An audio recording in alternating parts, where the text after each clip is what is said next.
This is no Anthony Fantano. This is the dude. And this year had a lot coming to us music wise, including me actually getting a record player. So I have more than just CDs and DVDs. There was some really good music this year, but I want to focus on the bad stuff because that's what Todd and Anthony Fantano would do. They would make their year-end lists. What do they think was the worst and what do they think was the best? Here's what I thought was the worst.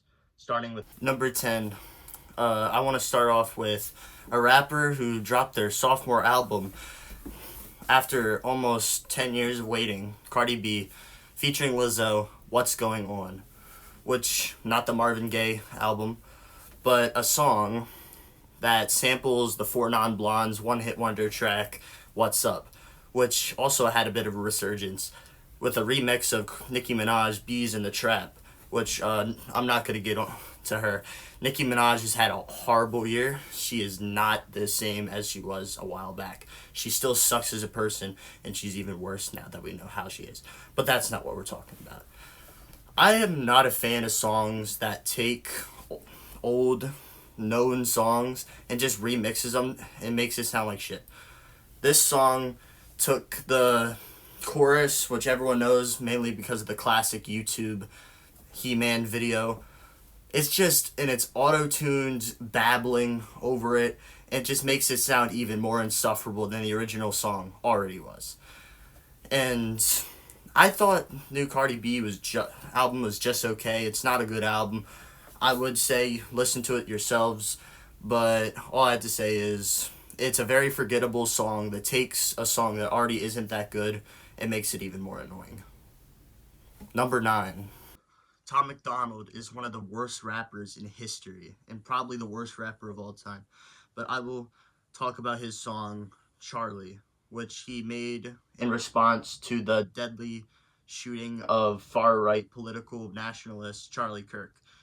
He was all of his songs sound the same.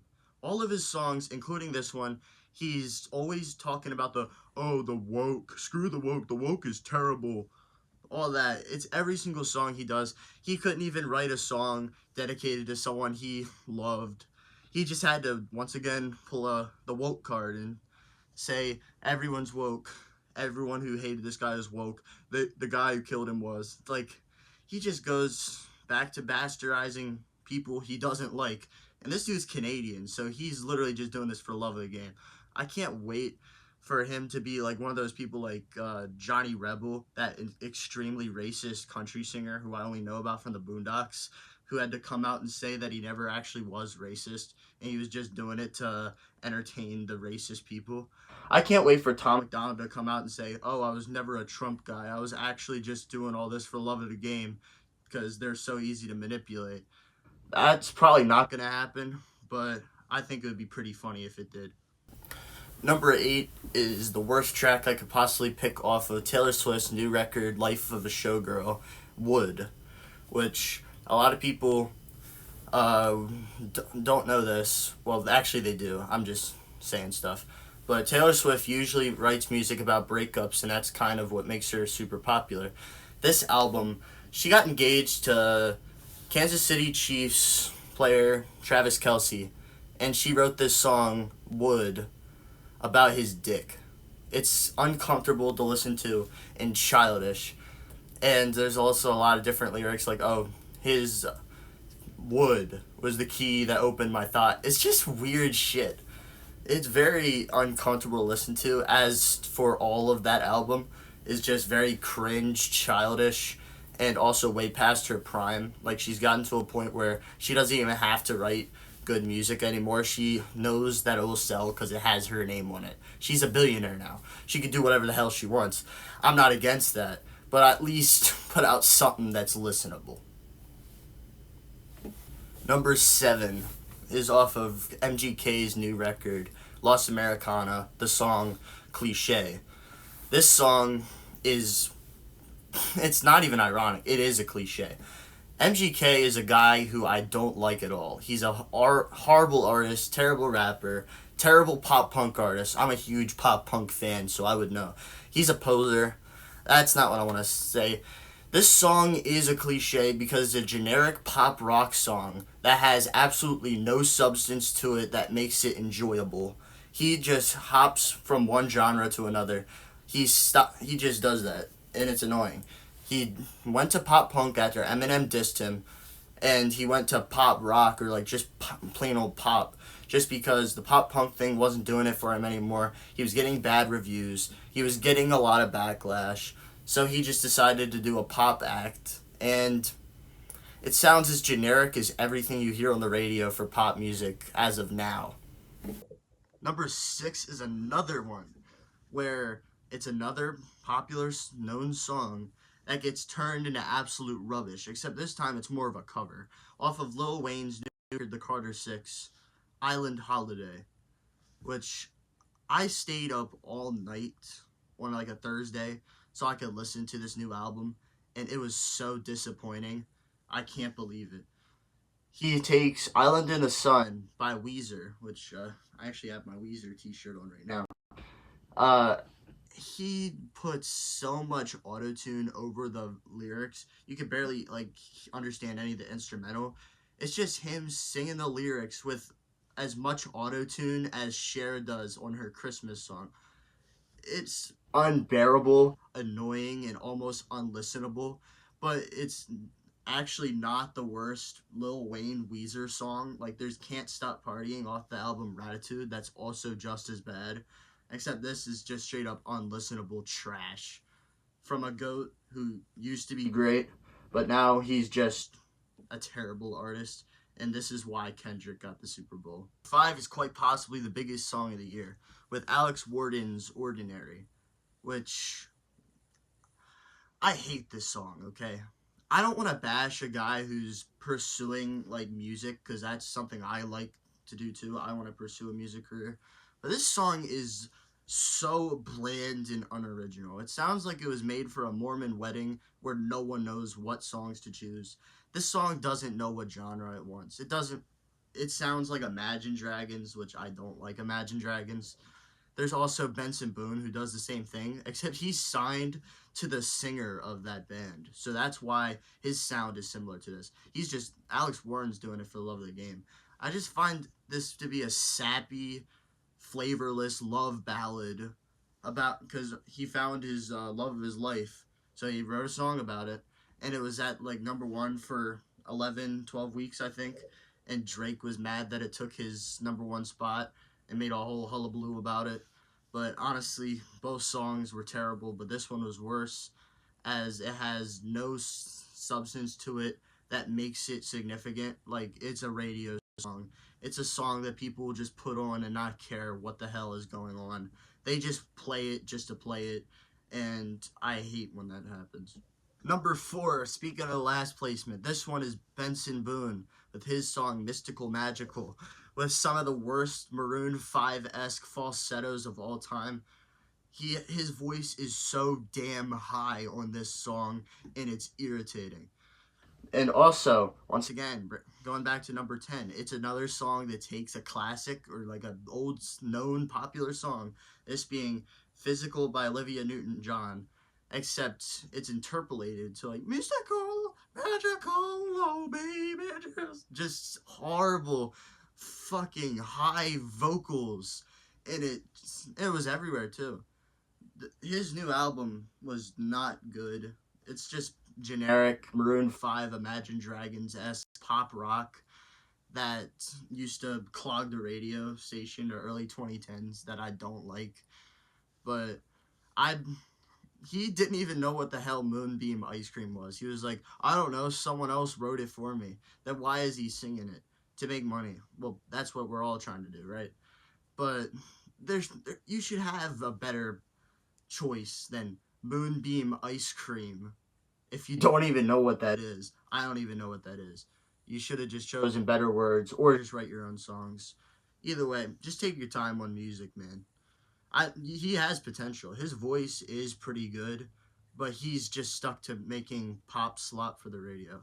Number 3 is another artist who had a huge fall from grace, who used to be one of the best in the game, Mr. Kanye West, now known as Ye, with his song H.H., which I will not say what that means, as that is an anti-Semitic remark and has a history of being horrible, promoting a man who did nothing but slaughter innocent people.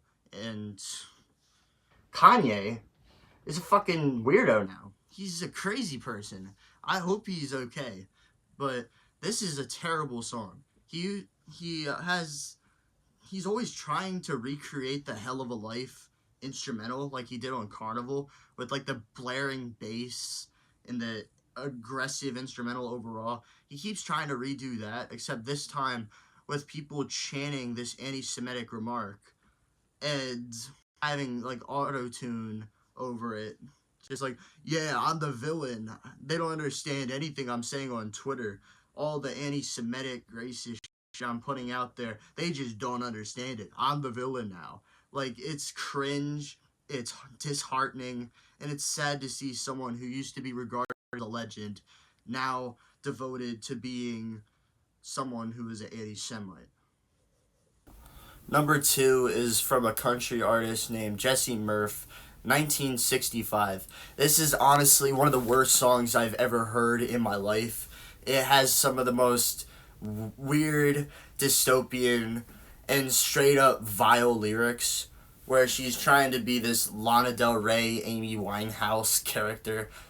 It's like if a 12-year-old girl listened to Ultraviolence and only cared about the bad lyrics and decided they want to make a whole career off of it.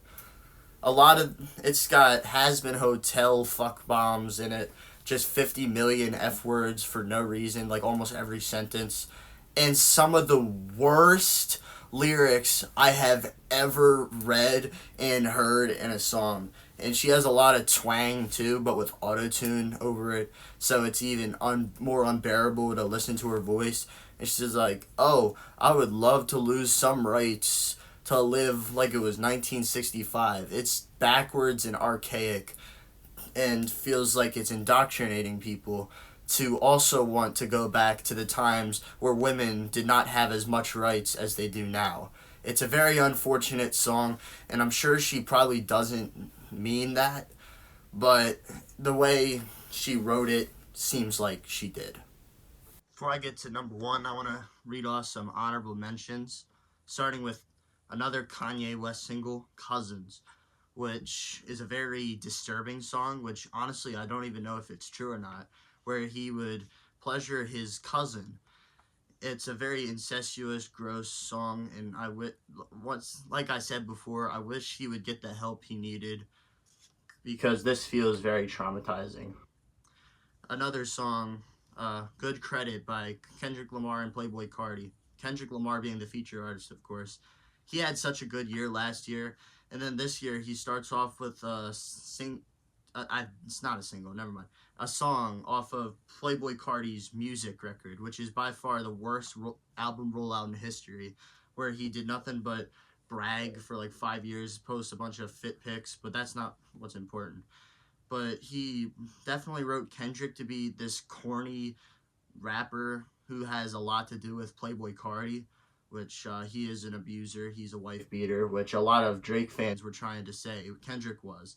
So him being on a song saying Carti my evil twin is very suspicious. He shouldn't have done that. I don't believe the wife beater allegations against Kendrick, but that's not helping it. Another great rapper though, Shine, Travis Scott, Glorilla, off of his Jack Boys 2 compilation, which is a very stupid song. There's no memorable parts to it other than the wobbly wiggly wobbly wiggly wobbly wiggly whole part that just sounds like the Krabby Patty unveiling guy from SpongeBob. It's a stupid song that sounds very trash. And that's the only thing people remember from that compilation because of how stupid it was. Another song, which this is off of Taylor Swift's new album, Actually Romantic, which was aimed as a diss track to Charlie XCX because she misinterpreted one of the lyrics on Charlie's song off of her album Brat, which this song also has the same chord progression as Where's My Mind by alternative band Pixies.